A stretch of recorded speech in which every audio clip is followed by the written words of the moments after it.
중국은 그래서 이 최원배, 노신, 그다음에 빠진이라고 하는 소설가, 이 사람들 중요한 사람들입니다. 그래서 권력의 그 모든 것이 움직이는 게 아니라 각자의 자유와 선택, 이게 중요하다는 것을 알게 됐고요. 이게 한국에도 들어오게 되는 거죠. 우리 나혜석은 잘 아시죠? 근데 나혜석 오빠는 잘 모르더라고요. 나혜석의 제일 후원자가 오빠였어요. 나경석이라고 하는 사람입니다. 우리나라 협동조합을 처음 만든 사람이 나경석이에요. 수원의 나씨가 굉장히 부잣집이에요. 나경석이 의열단 애들한테 총도 빌려주고 시켜주고 그랬어요. 나경석은 왜 제대로 조명 안 하는지. 우리나라 신사상을 얘기를 할 때 조선노동 공제회를 꼽습니다. 거기서 만든 잡지가 공제라는 잡지예요. 저것도 알고 보니까 의미가 달라요. 공제, 함께 돕는다. 같이 돕는다. 이런 게 아까 얘기한 크로포트킨의 상업 부조론의 영향이라고 보여지는 거죠. 그리고 이때부터 흑자가 단체로 등장하기 시작합니다. 한국에서 1920년 흑노회라고 하는 단체가 등장을 했어요. 그리고 중요한 박열의 흑도회가 이때 일본에서부터 등장합니다. 흑자가 등장하는 때는 이때가 먼저 시작이에요. 그런데 흑도회가 이념적으로 갈라지면서 한쪽은 공산주의자로 가고 한쪽은 아나키스트로 갑니다. 중요한 게 이 사람들은 흑자가 계속 갖고 있죠. 흑우회로 갔다가 검은 친구들이라고 하는 거죠. 그러면서 흑풍회, 흑우연맹. 처음에는 저거 하나만 쓰려고 그랬는데, 이게 단체들이 다 흑자가 붙네? 이게 도대체 뭔가? 그 다음에 거기서 만든 신문이 흑색신문이에요? 흑기연맹, 뭐 이렇습니다. 흑자가 다 붙어요. 제가 궁극주의 계속 늘어난 거죠. 그러면서 제가 쓴 논문이 흑우회 논문이고, 그 다음에 흑우연맹 논문이었고, 흑색신문에서 쓰게 됐고, 그걸 모아서 제가 박사 논문으로 쓰게 됐습니다. 근데 여러분들 좋아하시는 단재신채호의 25년도 1월 2일 날 이런 글을 썼습니다. 지금도 대단히 존경받는 이분이 이렇게 불평을 하셨어요. 무슨 주의가 들어와도 조선의 주의가 되지 않고 주의의 조선이 돼버린다. 공자가 들어오면은 조선의 공자가 아니라 공자의 조선이 된다. 마르크스가 들어오면은 조선의 마르크스가 아니라 마르크스의 조선이 된다. 왜 우리는 우리의 사상을 못 갖느냐. 이 얘기죠. 그래서 나는 조선의 도덕과 조선의 주의를 위하여 눈물을 흘리려 한다. 크로포트킨의 청년에게 고하노라라는 논문의 세례를 받자. 이 글이 가장 병에 맞는 약방이 될까 한다. 단재신채호 논문을 엄청나게 많이 썼는데 왜 이런 글들은 인용을 안 하는지 좀 아쉽습니다. 북경에서 단재신채호 이렇게 썼죠. 그래서 크로포트킨 다음 제가 논문을 쓸 주제이기도 합니다. 발표 조만간 할 건데요. 크로포트킨에서 얼마만큼 한국 사람들이 그래도 연구를 하고 있었는가. 우리는 지금은 안 배웠지만은 1925년도부터 26년도, 27년도, 32년도, 33년도 이때 계속 크로포트킨에 대한 게 신문에 글이 있습니다. 잡지에. 이 사람들이 독특하게 유기석이라고 하는 분인데요. 그 다음에 권구현은 시인입니다. 이광수도 썼네요. 이렇게 관심을 갖고 크로포트킨에 대해서도 했습니다. 박열의 가네꼬미꼬랑 사진이죠. 중국에서는 의열단이 창당이 되죠. 그 다음에 중요하게 23년도에 조선혁명선언이 발표됩니다. 올해가 조선혁명선언 100주년이죠. 그런데 단재 기념사업회도 있고 김원봉과 함께 그 단체도 있고 뭐 그랬는데 이상하게 아무런 행사도 안 하길래 크로포트킨 공부하던 모임 6명이 모여가지고 그냥 지나가기 너무 아쉽지 않냐. 그래서 조선혁명 선언을 100년 후에 다시 읽어보는 그런 모임을 대학로에서 가져봤습니다. 1월 30일 날 그래서 대학로 가서 조선혁명 선언을 쉽게 한글로 읽게끔 한 다음에 그걸 시민들한테 읽는 그런 행사도 해봤습니다. 그랬더니 국회에서 불러주더라고요. 그래서 국회 가서 조선혁명 선언 행사를 했습니다. 이건 제가 2007년도 가서 찍은 사진이니까 저한테 권한이 있는 거죠. 북경 가시면 꼭 가보시라고 할 만한데 북경의 신문화운동 기념관이 돼버렸어요. 근데 여기가 처음에 있던 북경대학입니다. 1918년부터 25년도까지 있었던 북경대학인데요. 이렇게 지금은 보존이 되어 있고요. 여기에 총장이 아까 얘기한 최원배, 교수가 노신, 그 다음에 중국 공산당의 이런 사람들이 여기 교수였던 거죠. 이건 상해 황포탄, 동방명주죠. 이게 황포탄 요 자리에서 우리가 아는 의열단 김익상이 일본 대장한테 총을 쐈던 장소죠. 근데 다나카가 무슨 짓을 했느냐? 간도 참변을 일으킨 사람입니다. 거기에 무고한 우리 어린애와 양민들을 학살했던, 주도했던 사람이야. 그리고 그놈이 나중에 일본 수상이 돼버렸어요. 침략자의 원흉을 죽이는 건데. 여기서 한 가지만 더 봤습니다. 이때 의열단 3명이 가가지고 한 사람은 총을 쏘고 한 사람은 폭탄을 던지고 그랬어요. 근데 이놈이 모자에 총을 맞고 폭탄도 던져가지고 살았어요. 정말 재수없게 미국인 신혼부부가 내렸어요. 그래서 신혼부부 여자가 맞았어요. 여자가 사망을 했어요. 졸지에 자기 신부를 잃어버린, 그래서 엄청나게 슬펐을 거 아니에요. 그랬더니 중국 그다음에 임시정부 사람들조차도 야, 의열단 니네 테러리스트 아니야? 그러면 어떻게 해? 막 졸지에 야단 먹었죠. 그런데 그다음에 감동적인 사건이 일어납니다. 실제로 있었던 사건인데. 왜 죽였는지, 왜 다나카를 쐈어야만 됐는지를 미국인 신랑한테 편지를 써줬고, 동시신문에 다나카가 이런 나쁜 짓을 했기 때문에 우리는 총을 쏠 수밖에 없었다. 그리고 본의 아니게 그렇게 된 것을 그랬더니 그 미국인이 그거를 듣고 감동을 해서 이해한다. 믿지 않겠다. 그렇습니다. 이거 실제 있었던 사건입니다. 동일신문에 실려 있어요. 그 정도로 의열단의 그런 행동들을 그 사람들도 이해를 했다는 얘기예요. 의열단 누가 도와줬습니까?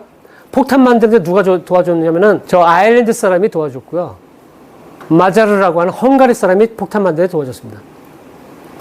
왜? 같이 제국주의 침략을 받아본, 아일랜드는 영국의 침략을 받은 나라죠. 헝가리, 독일이나 이쪽에 침략을 받았던, 러시아 침략을 받은 사람들입니다.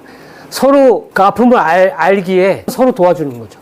아나키스트들의 모임을 한 것을 제가 받아서 독립기념관에 제공을 했더니 이게 독립기념관에 이게 걸려 있습니다. 이게 검은 깃발이고요. 요 가운데 있는 사람은 일본 사람이에요. 일본 이와사 사쿠타라라고 하는 아주 중요한 사람이고요. 여기 있는 사람은 중국 사람들인데 이 중에 한국 사람이 4명씩이나 있어요. 이분이 나중에 성균관대 2대 총장하는 이정규 박사. 아까 얘기한 이회영의 직계 수제자입니다. 이정규의 형님인 이을규라고 하는 사람이고요. 나머지는 중국 사람들입니다. 근데 이을규라고 하는 이 형님인 다음 연구 주제인데 이분이 대단히 동생을 위해서 많은 걸 해줬는데 이분은 다 의열단 단원들이었어요. 또 한편으로. 저 사람이 알고 보니까 한국의 크로포트킨이다. 이렇게 칭할 정도로 상당히 수준이 높았다고 합니다. 제가 아직 거기까지 못 미쳐서 아직 연구를 못했는데요. 여기에 이 사진 많이 보셨죠? 의열단 초기 사진입니다. 애띤 23살짜리 김원봉입니다. 여기 써있죠, 김원봉. 김원봉이 참 대단한 게 1919년부터 수배를 받았는데 45년도까지 한 번도 안 잡혔어요. 백범 선생이 현상금이 60억인가 그 정도 된다 그래요. 그런데 김원봉은 현상금이 2배 정도 됩니다. 그런데 거기 뭐라고 했냐면 김원봉이 어디 있는지 거처를 알려주거나 죽이면 뭐 당연히 좋고 어딘지 알려줘도 반 이상 주겠다 그랬어요. 현상금의 반 이상을. 그런데 한 번도 동지들한테 배신을 안 당하고 거처를 들키지 않았습니다. 한 번도 안 잡혔어요. 그런데 해방 후에 돌아왔다가 저기 친일 경찰한테 잡혔죠. 그래서 3일 동안 매를 맞고 뺨따구 맞고 치욕을 당한 다음에 3일을 울었다고 합니다. 밀양에 있다가 그 다음에 월북을 하게 된 것이죠. 김원봉의 6형제가 있는데 여동생만 살아남고 다 죽었어요. 그 48년, 49년, 40년, 50, 그 사이에 가족들은 다 죽었습니다. 학살당했습니다. 여기에 곽재기, 강세우, 이성우, 의열단은 13명의 동지들로 처음에 창단을 했는데 이때 초기 멤버들 다 있는 거죠. 그리고 별도로 김익상은 나중에 잡았으니까 여기다가 조그맣게 이렇게 한 것이죠. 이 사람들은 못 잡았어요. 특히 김원봉은 한 번도 안 잡힌 사람이죠. 이게 김원봉 사진이죠. 이 동아일보의 김원봉 사진입니다. 그리고 영화 밀정에 나오는 주인공들이 여기 있죠. 이 사람이 송광호가 연기한 황옥. 일본의 메이지 대학 출신이에요. 법학과 출신이고요. 판사가 되기 직전까지 올라갔던 사람입니다. 전도 양양한 진말로 그런 사람입니다. 그런데 그걸 버리고 의열단에 참여한 것이죠. 그리고 해방 직전까지 한 6번 정도 깜빵에 왔다 갔다 합니다. 너무 슬퍼요. 너무 많은 깜빵을 많이 다녔습니다. 그런데 저분은 불행히도 독립 수훈을 못 받았어요. 그거 아시나요 혹시? 수훈 못 받은 이유가 이승만 대통령을 죽이려고 그랬어요. 뒤에서. 그 사진이 미군정에 의해서 발견이 됐어요. 얼마 전에. 이승만이 연설을 할 때 뒤에서 몰래 옛날 쓰던 권총을 갖고 와서 뒤에서 딱 총을 겨누는 사진이 찍혔어. 근데 이게 발사가 안 됐어. 하도 오랫동안 숨겨져 있어가지고. 근데 왜 죽이려고 그랬느냐? 독립운동을 망치고 있다. 친일파를 등용하고 있다. 한민족을 미군에 팔아먹었다. 그래서 독립수훈을 못 받고 있습니다. 의열단은 1920년부터 영화 암살의 여배우가 한 얘기처럼 싸우는 우리가 있다라고 하는 걸 보여주기 위해서 계속 싸웁니다. 폭탄 던지고 잡혀서 다 사형이에요, 사형. 김익상도 사형, 종로에서 폭탄 던진 김익상도 사형됐습니다. 간했고 흠있고 박여 사형 선고 받았죠. 김지섭도 사형당했죠. 나석주도 사형당했어요. 저런 몸으로 던진 분들이 있습니다. 요건 저번에 말씀드린 다르다는 거, 요걸 좀 말씀드린 거고요. 이회영 선생을 저 왜 중요한지 잠깐 말씀드리면 저도 여기에 감동적이어서 좀 그런데요. 이때 공식적인 인터뷰 한 것도 아니고 운남 군관학교를 졸업한 시아 김종진 선생이 만주로 형님인 김좌진 장군에게 찾아가기 위해서 올라오다가 천진에서 거기에 아주 빈민가에 있다는 이회영 선생을 만나기 위해서 천진으로 갑니다. 천진에서 만나서 물어봤어요. 선생님은 왜 아나키스트가 됐습니까?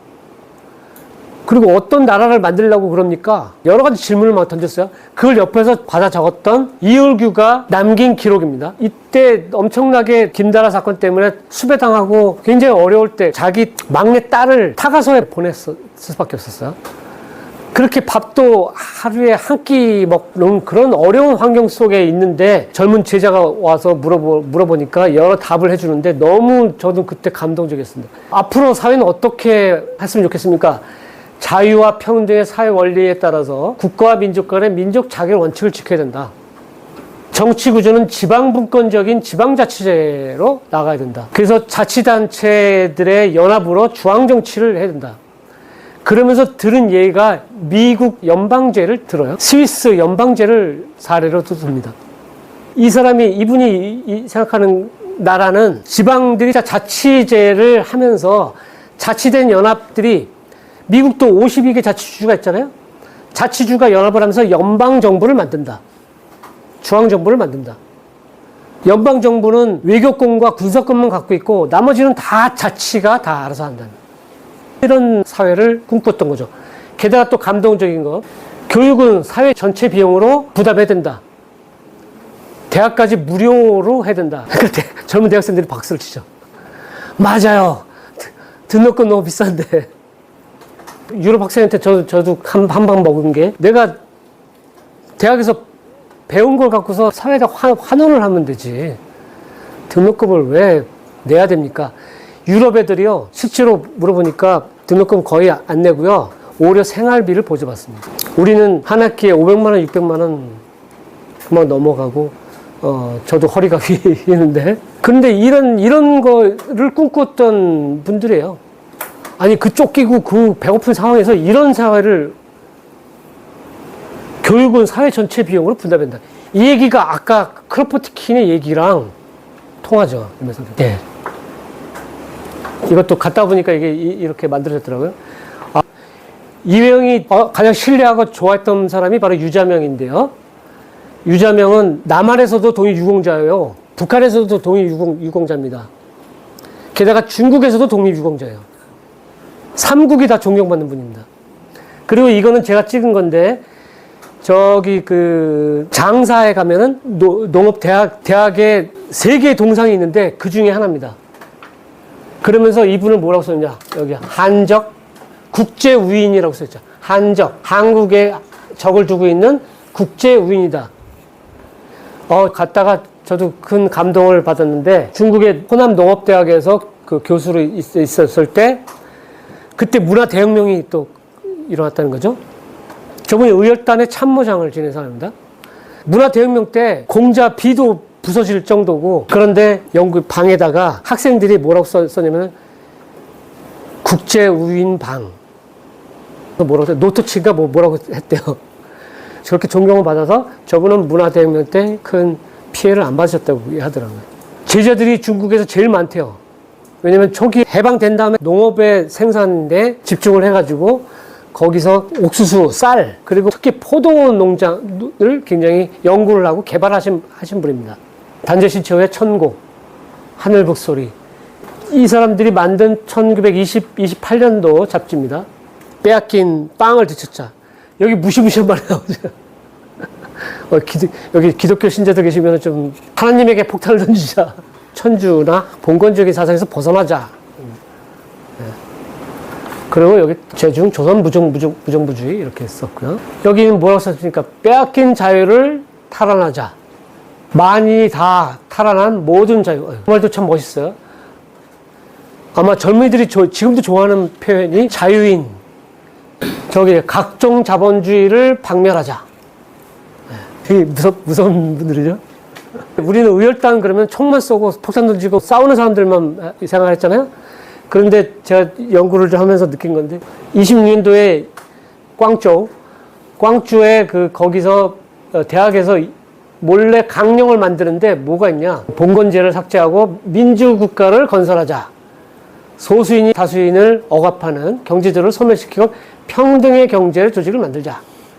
민중경찰을 조직하고 민중무장을 하자. 그 다음에 여기도 참 웃겨요. 한군을 단위로 지방자치를 실시하자. 아니, 의열단 젊은 애들이 폭탄 던지고 싸우는데 지방자치까지도 염려하고 있어요. 여자의 권리를 정치, 경제, 사회상 남자와 동등하게 하자. 여기도 또 중요한 거. 의무교육과 지역교육을 국가의 경비로 실시하자. 나라도 없는데 나라 찾기도 힘든 상황에서 남녀 권리, 그 다음에 의무교육을 언급을 하고 있습니다. 어떤 나라를 만들 것인가? 나는 어떤 나라에 살고 싶은가? 그 싸움으로 인해서 만들어진 내 후손들의 나라는 어떤 나라였으면 좋겠다. 이게 보이죠. 그리고 이 아나키스트들 모든 조직은 자유연합적 조직 원리에 따른다. 일체 정치운동에 반대한다. 운동은 오직 직접 방법으로 한다. 우리가 친목회나 회가 깨지는 이유가 처음에 회장 누굴 뽑을 것인가 이거부터 고민하잖아요. 그리고 그 다음에 회칙 만들고 회칙에 어긋나면 잘라버리고 그 다음에 문제가 회비 문제잖아요. 회비 안 내면은 또 강제 징수를 하거나 자르는 걸로만. 그렇게 해가지고 회가 진짜로 오래 못 가고 그러는데 자유연합의 원리에 의해서 하고요. 그러다 보니까 요즘 젊은이들은 밥 먹고 술 먹을 때 어떻게 하는지 아세요? 그래서 한 사람 카드로 그냥 다 긁은 다음에 똑같이 나중에 카톡으로 얼마 입금해 드리나요. 회장이 필요 없어요. 권력이 필요 없죠. 요즘은요, 각자의 주장들이 너무 강하고, 그리고 네트워크 조직이에요. 팀장이나 원장이 지시한다고 듣질 않아요. 그렇게 안 통해요. 네트워크로 통하고, 다 대부분 존댓말을 하고, 그리고 회비 분담이나 이런 것도 다 n분의 1씩 딱 나눕니다. 저는 일본 사람들이랑 학회나 뭐 갔었을 때 또 한편 놀란 게, 우리가 보통 회식 가면 돈은 똑같이 내잖아요. 일본 애들은 너 2병 먹었으니까 두 병 값 내. 난 안 먹었어. 난 고기 빼는 거야. 요즘 젊은이들도 그래요. 나는 맥주 안 먹었으니까 나는 거기서 맥주 값 빼고 내. 그게 합리적이죠, 사실상. 예, 많이 변했습니다. 그런데 이미 이 양반들이 일체의 조직은 자유연합적 조직에 의해서 한다. 각자 개인의 자유에서 참여하는 거예요, 자유롭게. 등산, 그것도 자기 취미별로 참여를 합니다. 그러니까 이게 선배 후배의 개념이 별로 없어요. 네트워크 조직이고 자유연합적 조직이에요. 그런 면에서. 자유는 책임이 따르죠. 근데 책임만큼은 서로 분담을 해야 된다. 그리고 제가 한 가지 이종찬 원장님한테 같이 여행 가고 그랬을 때도 이종찬 지금 광복회장 되셨는데 그분한테 지적질을 당한 것 중에 하나가 뭐냐면은 의열단을 우리는 김은봉을 단장이라고 표현을 했잖아요. 단장이 아니라고 얘기하시더라고요. 우리는 단장으로 생각하고 단장의 지시를 하고 야 저기 가서 폭탄 던지고 너는 잡혀가. 이게 아니라는 거죠. 의열단은 거기서 뭐라냐 의백이라고 표현했습니다. 의백. 요거는 메모를 해주셔도 좋거든요. 의백. 김원봉은 의열단의 의백이었어요. 의백은 뭐냐? 우리 중에서 그냥 우리를 대표하는 사람 또는 연락책이었어요. 연락책. 아까 이 자유연합 권력주의라는 게 의미가 있기 때문에 제가 말씀드리는 건데, 김원봉은 뭐 했느냐? 지시를 한 게 아니라 연락을 하고 이 사람은 회원 관리만 한 거예요. 그리고 김익상에게 다나카가 언제 온다더라. 어떻게 할래? 폭탄 필요해? 폭탄 내가 구해줄게. 폭탄 갖다 주고. 그리고 이런 사람들이 원하면은 내가 가서 하겠어. 그러면은 그걸 연결해 주는 사람이었어요. 그리고 의열단원들은 자기가 스스로 나서서 책임지는 싸우고 나는 거기서 죽겠다. 이런 의지를 가진 사람들의 연합이었고, 그거를 연결해 줬을 뿐이지, 지시하는 게 아니야. 공산당하고 그래서 다르다는 얘기야. 저는 그래서 큰 한편으로 깨달음을 좀 얻었는데, 이게 여기에 나오는 거죠. 일체 조직은 권력적인 상하 관계의 상명하달이 아니라 자유연합적 조직으로 해야 된다. 이래야 오래 가면서 끈끈하게 하고 책임을 서로가 강조하는 거죠. 유자명이 중요한 이유 중에 하나가 민족 전선론을 제기했다는 것입니다. 저번 시간에 했지만 김일성이 부각이 된 것 중에 하나가 이른바 조국광복회라는 걸 만들면서 연합을, 돈 있는 사람은 돈으로 항의를 해라, 무기가 있는 사람은 무기로 해라, 이랬는데 이미 유자명이 그런 얘기를 벌써 합니다. 그래서 각자의 단체를 해체하지 않고 항일에 모두 참여하자. 있는 단체를 굳이 없애서 하나로 만들려고 하지 말고 각자의 자기의 존엄성을 지키면서 연합을 하자. 저는 그것 중요하다고 봅니다. 유럽의 정당들이 어떤 사건의 이슈에 따라서 서로 연대를 하지 당으로 다 묻히진 않아요. 우리는 지금 너무나 양당 체제로 당이 결정하면 그러다 보니까 극좌와 극우만 남고 서로 양당만 하고 나머지 소수가 의견이 없어지는데, 각자의 존엄들은 있으면서 이슈에 따라 연합을 하고, 이게 아니면 또 바꾸고, 이렇게 하는 것이 더 맞지 않는가. 임시정부는 그래서 엄청나게 싸움을 하다가 사실은 크게 활동을 못했습니다. 윤봉길 의거 이전에는, 32년도 이전에는 20년대 모든 신문이나 모든 그 자료들을 보면은 임시정부는 크게 일제에서 언급이 별로 안 돼요. 크게 두려운 존재가 아니었어요. 왜냐면 모여서 그냥 계속 논쟁만 하고 이승만 탄핵을 하고 누구 장관을 연합을 하자 이런 그것만 하고 한 게 별로 없습니다.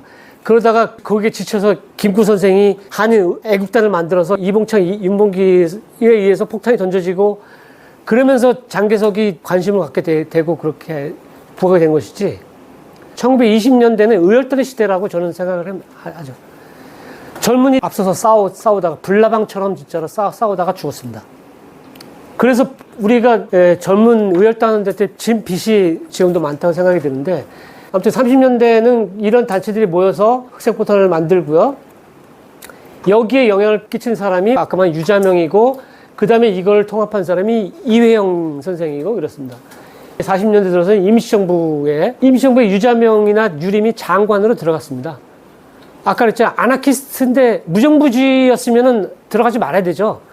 무권력주의자이기 때문에 자율적인 우리 한민족의 정부다라고 생각을 했기 때문에 참여를 한 것이지, 무정부라면 참여 안 했겠죠. 그리고 전지공작대, 실제로 몸으로 실천하는 전지공작대를 만들었습니다. 이 부대가 바로 광복회 2지대입니다. 처음에는 5지대였다가 나중에 2지대로 바뀌게 됩니다. 그 다음에 조선의용대가 있습니다. 이게 원심창, 육삼정 의거. 원래 윤봉길 의거 때 한쪽에서 백정기나 이런 사람들 준비를 했다 그러죠. 김구 쪽에서는 김홍일 장군한테 빼온 폭탄을 갖고서 원래는 비표가 있어야지 들어가는데 그거 없이도 그냥 들어간 거죠. 백정기 쪽에서는 비표 기다리다가 못 들어갔어요. 그래서 못한 그룹들이 하려고 한 게 육삼정 의거입니다. 그래서 상해 흑색 테러단 이렇게 나오고, 이때 전지공작대, 그리고 의용대가 창립을 합니다. 의용대, 지금도 이제 많은 사진 속에 나오죠. 여기 김원봉이 있고, 그 다음에 윤세주 이런 사람들이 있습니다. 요 중에는 일부는 나중에 북한으로 들어가서 북한에 굉장히 중요한 요직을 지내는 사람도 있습니다. 38년도 이 부대가 아까 말한 유자명에 의해서 이 부대가 만들어집니다.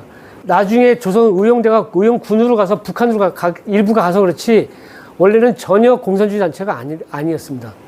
오히려 민족주의자면서 그 다음에 아나키즘적이고 그렇습니다. 여기에 그 부대의 그 중요한 사람들이 조선의용대했던 김원봉이 들어가 있고요. 그 다음에 조소왕 유자명이 들어가 있고, 그 다음에 유림 이런 사람이 들어가 있고, 니메일즈의 소설에 나오는 김충창이라고 하고, 장지락, 본명이 장지락이고, 김산의 아리랑에 나오는 이 붉은 승려, 승려 출신이거든요. 봉은사 승려 출신입니다. 이 사람이 김성숙입니다. 김성숙. 좌우합작 정보예요. 저번에도 말씀드렸지만 우리는 좌우합작의 경험을 갖고 있습니다. 그래서 해방 후에도 좌우합작을 하려고 굉장히 노력을 많이 했었죠. 해방으로 돌아오겠습니다. 제 스승인 이제 한시준 교수님이 늘 하시는 말씀도 히로시마 폭탄 때문에 우리가 해방됐는가? 물론 그것도 영향이 있겠지만 우리가 50년 동안 의병투쟁하고 의열단 싸우고 중국에서 러시아 연해주에서 싸운 분들의 희생이 아닌가. 그런 바탕 위에서 우리가 끝까지 싸웠기 때문에 카이로 회담에서도 우리를 독립시켜 주려고 했었고 그런 노력이 아닌가. 그렇지만 50년 동안 우리 싸운 선열들의 그런 투쟁이 값진 것이기 때문에 해방 후에는 그래서 자유건설자, 사회건설자라고 하는 단체를 만듭니다. 그리고 독립노동당도 만들었어요. 이게 명칭에서 드러나지만 우리는 자주 독립을 해야 된다. 뭔 얘기냐면은 해방이 됐지만은 아직도 미군 정액이 있기 때문에 독립이 안 됐다. 반밖에 독립이 안 됐다. 나머지 독립을 쟁취해야 된다라고 하는 게 첫 번째 방향이고, 노동자와 농민들을 위한, 민중을 위한 당해야 된다. 이게 이 속에 들어있는 것이죠. 백범 김구 선생님도 우리가 아직 독립 못했다. 그래서 통일이 곧 독립이, 남북이 좌우 합작되는 것이 독립이다. 이렇게 주장하시는 것들이죠. 그리고 이분들이 한 일 중에 중요한 게 뭐냐면 3.24, 이봉창, 윤봉길, 백정기 유해를 모셔왔습니다. 이 사건이 저는 굉장히 중요한 사건이고, 특히 윤봉길 유해는 정말로 가슴 아픈 일이기도 하죠. 걔네들이 어떻게 어디다가 묻었느냐. 쓰레기장, 매립장으로 가는 길에다가, 다리 위에다가 묻어놨습니다. 그냥 누구든지 밟고 가라고. 그래서 제가 취재하면서 들었는데, 그걸 민단 사람들이 이제 가서 찾은 거죠. 그런데 마을 사람들이 안 가르쳐 줬대요. 처음에는. 어딨는지. 그랬더니 원심창이나 뭐 이 사람들이 화가 나니까 그랬어요. 저 어딘지 안 가르치면은 내가 이 동네 다 뒤져가면서 다 파서 찾을 거라고. 그렇게 협박을 했더니 밤에 노인이 찾아와가지고 저기 어디 있어 이렇게 해서 그래서 찾아서 봤더니 너무나 한탄스럽게 쓰레기 처리장 거기다가 그러니까 일본 애들이 참 찌질하면서 참 죽은 사람한테도 그렇게 아주 못된 짓을 하는 게. 그런 유해를 봉안해 왔는데요. 부산에 도착했을 때 백범 김구 선생이 내려갔다고 하십니다. 그때 비가 엄청나게 우슬비가 왔다고 그래요. 그때 자료가 조금 남아 있는데 그때 부산에서 올라올 때 많은 국민들이 나와서 그걸 보고 많이 울기도 하고 환영도 했고, 그래서 현재 표창원에 모셔져 있죠. 3.24가 모셔져 있고 상징적인 분들만 사실 모셔져 있는 것이고 하나는 비어 있죠. 안중근 저 때문에. 그리고 또 중요한 거 아까 무당 유해영의 제자 이정규 선생이 4.19 혁명 때 이분이 앞장섰던 교수였다고 합니다. 또 하나 이게 88년도에 세계 평화 국제회의를 개최했다고 하는데 저는 그 과정들을 좀 들으면서 너무 그것도 감동적인데, 저 때는 공산권하고는 거래가 안 된 상태였잖아요. 그런데 루마니아, 불가리아 공산권 사람들이 왔다고 합니다. 이 사회주의와 서로 연대를 하면서 평화를 얘기하자. 그런 얘기를, 그것도 제가 듣기로 뭐 그림 팔아서 돈을 모으고 글씨 팔아서 모았다고 합니다. 이게 해방 후에 만들었던 곳이고요. 여기가 경상남도 안이라고 하는 곳에서 처음으로 이 사람들이 모여가지고 대회를 열었습니다. 여기도 그렇게 했죠. 하나님에게 폭탄을. 이건 잘 아시다시피 표창원. 근데 가면은 설명도 해주고 그러는데 윤봉길, 이봉창은 잘 아시니까 그런데 백정기는 잘 모르시는 분들이 많아요. 백정기는 진짜로 몸으로 실천했던 그런 정업분이고, 저분이 영화 아나키스트에 나오는 장동건의 역할을 저분이 했다 그러는데 아주 총을 잘 쓰고 그러셨다 그러죠. 근데 지금도 북경하고 천진이 기차로 가도 1시간인데 저기를 걸어 다녔다고 그랬어요. 그리고 백혈병 얻은 중국 여학생을 돌보다가 백혈병을 얻어서 옥중에서 돌아가셨습니다.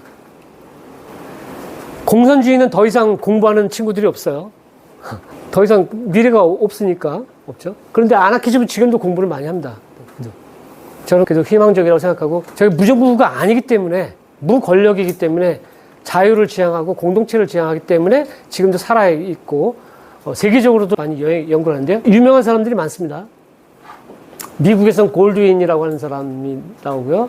그 다음에 크로포트 킹, 그 다음에 그 생태주의, 머레이 버북친, 그리고 그린피스 평화단체, 거기에 핵심적인 사상 중에 하나입니다.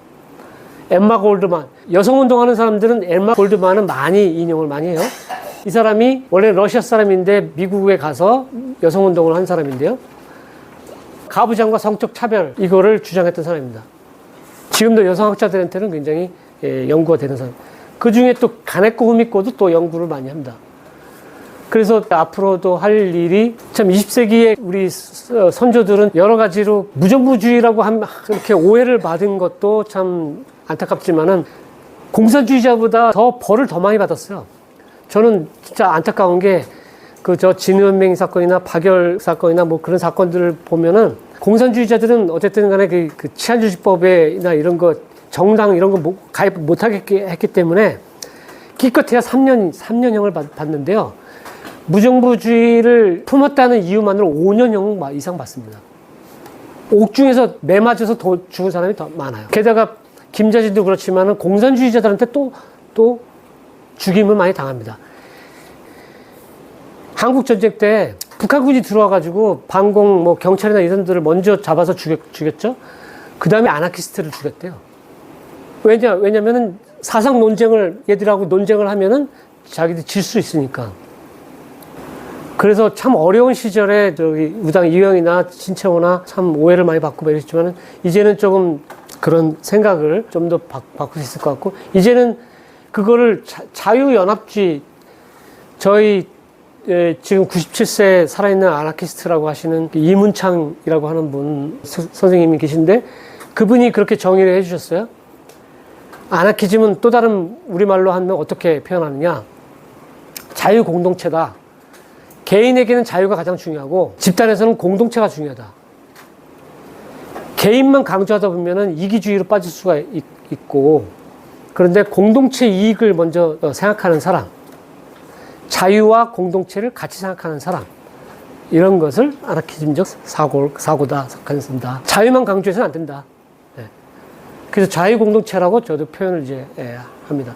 허무주의나 테러주의가 아니다. 테러는 아무나, 지금 미국에서나 묻지마 총격이라든가 폭탄, 아랍에서도 뭐 폭탄, 이런 게 테러죠, 정말로. 그런데 한국에서의 리얼투쟁은 분명한 목표를 정했습니다. 그래서 의열단에서 7가살이라고, 임시정부에서 7가살을 했죠. 죽어 마땅한 놈들. 조선 총독에서부터 일제 그 관료들, 그 다음에 밀정까지. 이거 죽어 마땅할 7가살로 규정을 했죠. 그리고 죽일 때마다 선언문을 놓습니다. 누가 살인을 할 때 그 흔적을 남기니까 의열단들은 했습니다.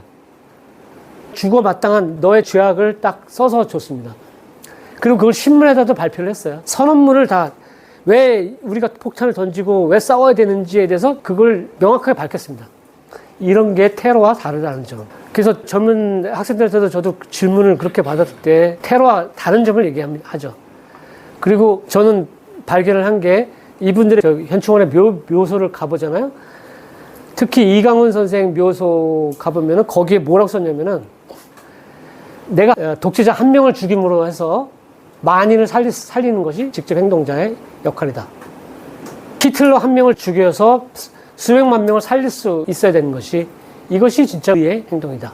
그래서 진짜로 테러와 다르다는 점을 확실하게 해야 되고, 공산주의와는 150년 동안 전쟁을 했던 것을 이해해.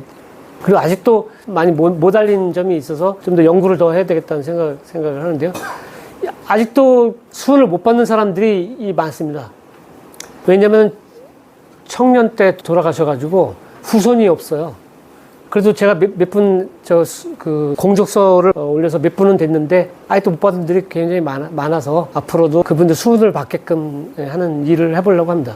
다행히 간해꾸미미 거는 저희가 박열기념관에서 올려서 저희가 수훈을 받게끔 했습니다. 박열기념관 잠깐 말씀드리면은 학회에서 논쟁을 벌여가지고 그 사람이 박열의 전향서를 갖고 왔어요. 박열이 전향했다라고 하는 전향 기록을 갖고서. 그러면 사실은 할 말이 없잖아요. 근데 그 다음에 제가 아주 좀 이상해서 내용을 쭉 한번 쫙 분석을 해봤어요. 그런데 박열이 그동안 흑도나 뭐 글들이 쓴 게 있잖아요. 그런 글 문투와 전혀 달라요. 문투가 다르고 이게 일본식 한자가 되게 많이 나와요. 불교식 용어도 나오고 나중에 뭐 석가에 귀하겠다든가 이런. 근데 박열은 나중에도 불교랑은 전혀 관계가 없거든요. 그런 문제점을 지적을 하면서 저는 증거는 없었지만은 정황 증거들을 봤었을 때 박열은 그 후에 동지들한테 존경도 받았고 22년 동안 한 번도 감옥에서 풀려나지도 않았고 그래서 이거는 조작됐다고 나는 본다 라고 발표를 했다가 이게 논쟁이 돼버리니까 국가보훈처에서 저희 역사학자 10명에게 이 공문을 보내가지고 어떤 게 맞는지 좀 검토를 해달라고 요청이 왔어요. 저도 했고 그 사람도 했고 근데 다행히 제 의견을 들어줬습니다. 그래서 박열이 수훈자로 됐고 저 문경에 박열 기념관을 짓게 됐습니다. 고맙습니다. 그래서 문경에 그 영화까지 어쨌든 간에 나오게 됐고 간해꾸미미 것까지 그래도 수훈을 받게 됐죠. 예. 지금까지 파가신 그 흑자가 들은 그 단체의 그런 내용이 뭡니까? 그게 공산주의는 적자를 썼죠. 그런데 이 아나키즘은 그게 아니라 흑자를 쓴 것이죠. 그래서 사상적으로 이게 다르다는 것을 그 상징으로서도 알 수 있다. 검은색은 태초의 암흑속, 카오스죠. 그래서 모두가 평등했던 시절을 의미를 하고 검은색은 또 다른 색깔이 들어가도 다 검해지잖아요. 포용을 뜻한다는 거예요. 포용.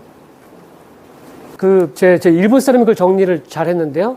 그 흑색은 태초의 평등과 그 다음에 포용. 이걸 의미한다. 네. 우당 선생님이 아나키스트로 전향되는 어떤 역사적 배경이 있었습니까? 부인 이은숙 여사가 쓴 회고록에 23년도에 나는 드디어 아나키스트가 됐다라고 그렇게 써 있는데요. 23년도에 조선혁명 선언까지 와도 사실은 크게 그랬는데 노신하고 또 이석증 뭐 이런 사람들하고 교류를 많이 하고 이러면서 만주에서 갈등이 일어나는 것을 절감하시면서 그러면서 아마 계기가 됐던 것 같습니다. 기즘이 자유로운 공동체로 해석이 되는데 그러면 지금 우리나라에서 지금 많이 쓰는 자유민주주의 예. 같이 자유자가 들어가고 있는데 어떤 그 공통점과 차이점이 있습니까? 저는 그게 아까 어떤 면에서는 여러 조류가 있는데 그 중에 미국식 아나키즘 쪽에 개인주의가 있다 그랬잖아요. 그쪽에 더 가까웠다고도 보는데요. 저번에도 말씀드린 민주주의라는 속에 다 들어있는 거죠.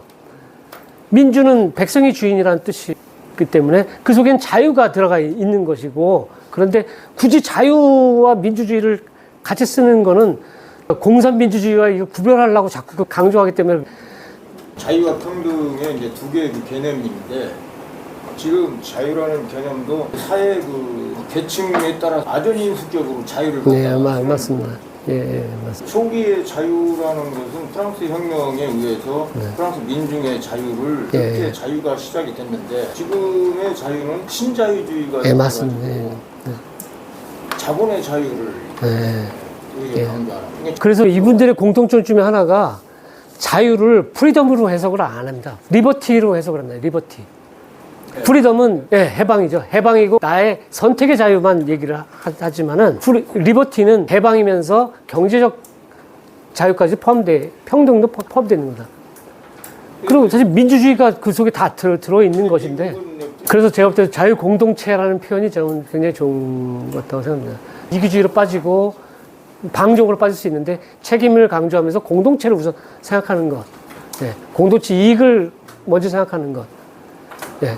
그리고 끝으로 앞으로 미래 사회는 말대로 시민자치 시대고, 저는 자치경찰이라고 주민소환지 나왔을 때 좀 한편으로 깜짝 놀래기도 했고, 드디어 그분들이 원했던 시대가 좀 다가오고 있다라는 생각이 듭니다.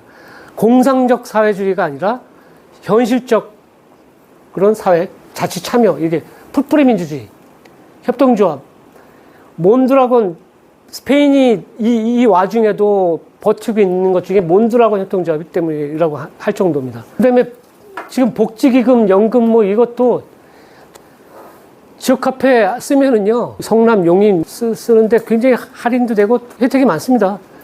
젊은 애들이 당근마켓 무지하게 많이 쓰죠. 거의 이익 없이 나누는 겁니다. 그 중요한 테마가 여성, 소수자, 연대, 이런 표현이고요. 정당도 인터넷으로 의견을 모으고 같이 청원하고 이럴 수 있습니다. 그래서 단재 신채호도 열린민족주의를 강조하셨지, 이 애국주의는 아닙니다. 애국주의는 우리 민족만, 우리 족만 잘 살겠다고 하는, 중국 애들이요, 위험한 게 지금 중국 공산당이 중화주의면서 애국주의를 강조하는데요, 굉장히 공격적이 돼버리는 거죠. 네, 주울레는 그런 나라를 원하지 않았었어요. 앞으로 중국이 쪼개지지 않으려면은 중국이 연대를 하고 그렇게 사회를 나아가야 된다. 에코, 기후변화 이거 빨리 적응해야 되고, 정치나 이게 중요합니다. 직거래 장터를 해야 농촌도 살고 도시도 살죠. 이런 게 코로나 자율방제 이런 것도 마찬가지입니다. 한류가 강한 이유 중에 하나가 한국 사람들이 자유로우면서도 전통도 생각하면서 책임을 강조하는 것. 중요한 거, 일본 평안법 진짜 지켜야 되고, 그러면서 우리 우당 이회영과 단재 신채호나 박열 선생님들이 원했던 앞으로 사회가 조금씩 더 발전할 수 있을 것 같고, 우리 젊은이들한테도 좋은 기회가 나와야 된다고 생각돼서 마쳤습니다. 오늘 제가 말씀하겠습니다.